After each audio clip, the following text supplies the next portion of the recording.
Hi dear viewers, welcome to my channel Rajesh English Club. Viewers, యాక్చువల్గా దీన్ని నేను separate video చేయాలని ముందు అనుకోలే. కన్ఫ్యూజింగ్ వర్డ్స్ అనేటువంటి ఒక వీడియోని చేద్దాం అనుకున్నాం. దాంట్లో వన్ ఆఫ్ ద పాయింట్ ఇది. బట్ దీని గురించి నేను చూస్తే దీని గురించి తెలుసుకోవాల్సింది చాలా ఉందని నాకు అర్థమైంది. దీని గురించి చెప్పాల్సినటువంటి మ్యాటర్ చాలా ఉందని నాకు అనిపించింది. సో ఇది వన్ ఆఫ్ ద టాపిక్ కాదు, ఇదే వన్ టాపిక్గా మెయిన్ టాపిక్గా ఒక వీడియో చేయాలని ఈ వీడియో చేస్తున్నా. చూడడానికి సింపుల్ మ్యాటరే, బట్ దీని గురించి క్లియర్గా తెలుసుకోవడం చాలా ముఖ్యం. సో కాబట్టి ఈ వీడియో మొత్తం చూసి వీటి మధ్య ఉన్నటువంటి ఈ డిఫరెన్సెస్ అనేటువంటివి క్లియర్గా తెలుసుకోండి. ఇది ఇట్స్, మరి ఇదేంటండి, ఇది కూడా ఇట్సే. రెండింటిని ఒకేలా మనం ప్రొనౌన్స్ చేస్తాం, ఇట్స్ ఇట్స్. బట్ డిఫరెన్స్ ఏంటంటే దీనికేమో అపాస్ట్రఫీ ఉండదు, దీనికి ఉంటుంది. అదే తేడా. కేవలం ఒక చిన్న అపాస్ట్రఫీ తోటి దాని మీనింగ్ అనేటువంటిది మారిపోయింది. దాన్ని ఉపయోగించేటువంటి యూసేజ్ కూడా డిఫరెంట్గా ఉంటుంది. మరి ఈ రెండింటిని ఎలా యూజ్ చేయాలనేటువంటి విషయం క్లియర్గా తెలుసుకుందాం. ఫస్ట్ ఇట్స్ చూడండి, ఇట్స్, ఐటిఎస్, ఇట్స్. ఏంటి దీని మీనింగ్ అంటే పొజెషన్, అంటే ఓనర్షిప్ని చెప్పడానికి యూజ్ చేస్తాం. దేన్నైనా దేనికైనా చెందింది అనేటువంటి కాన్సెప్ట్లో ఓనర్షిప్ని చెప్పడానికి మనం యూజ్ చేస్తాం ఈ అపాస్ట్రఫీ లెస్ ఇట్స్ని మనం. ఓకే, అయితే దీన్ని మనము రెండు విధాలుగా యూజ్ చేయొచ్చు. ఒకటి ప్రొనౌన్గా వాడచ్చండి, అంటే నౌన్ను రీప్లేస్ చేస్తూ దీన్ని యూజ్ చేసి మనం చెప్పవచ్చు. నెక్స్ట్ ఒక డిటర్మైనర్గా, అంటే ఒక అడ్జెక్టివ్గా కూడా మనం దీన్ని యూజ్ చేయొచ్చండి. సో ఈ రెండు సిచ్యువేషన్స్లో ఐటీఎస్ని మనము, అంటే ఈ ఇట్స్ని మనము యూజ్ చేయొచ్చు. ఒకసారి ఎగ్జాంపుల్ సెంటెన్సెస్ కూడా క్లియర్గా చూడండి.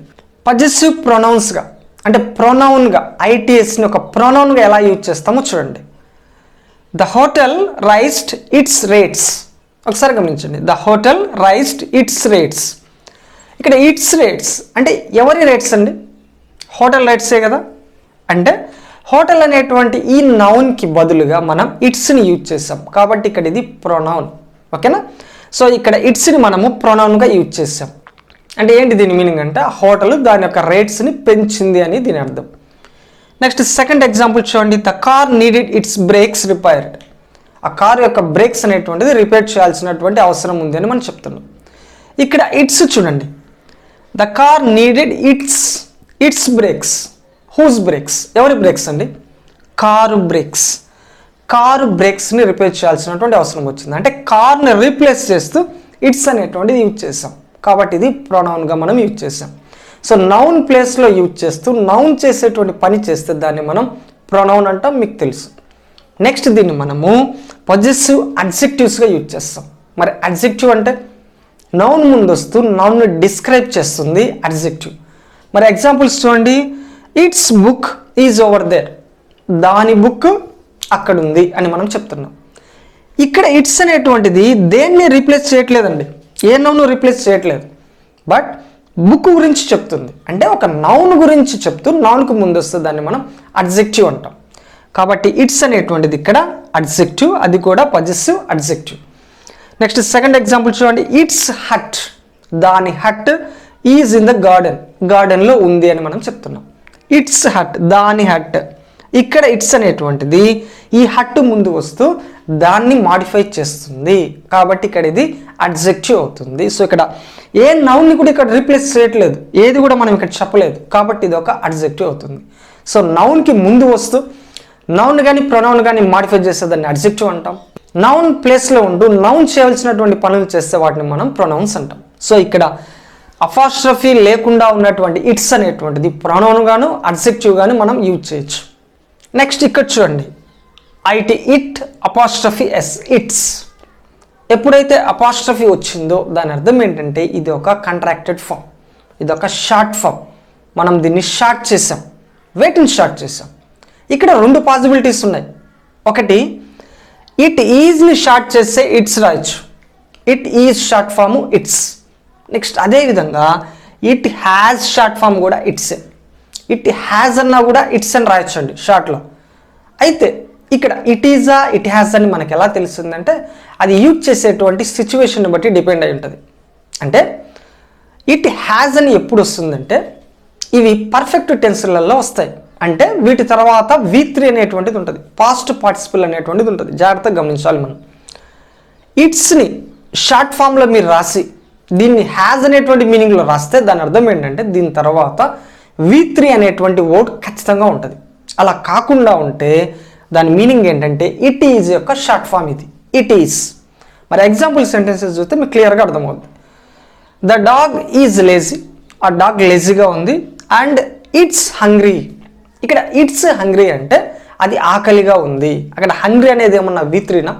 కాదు కదా, అది ఒక అడ్జెక్టివ్ కదా. సో ఇక్కడ ఇట్స్ అనేటువంటిది ఇట్ ఈజ్ యొక్క షార్ట్ ఫామ్. సో గుర్తుంచుకోండి, ఇక్కడ ఇట్స్ అనేటువంటిది ఇట్ ఈజ్ యొక్క షార్ట్ ఫామ్.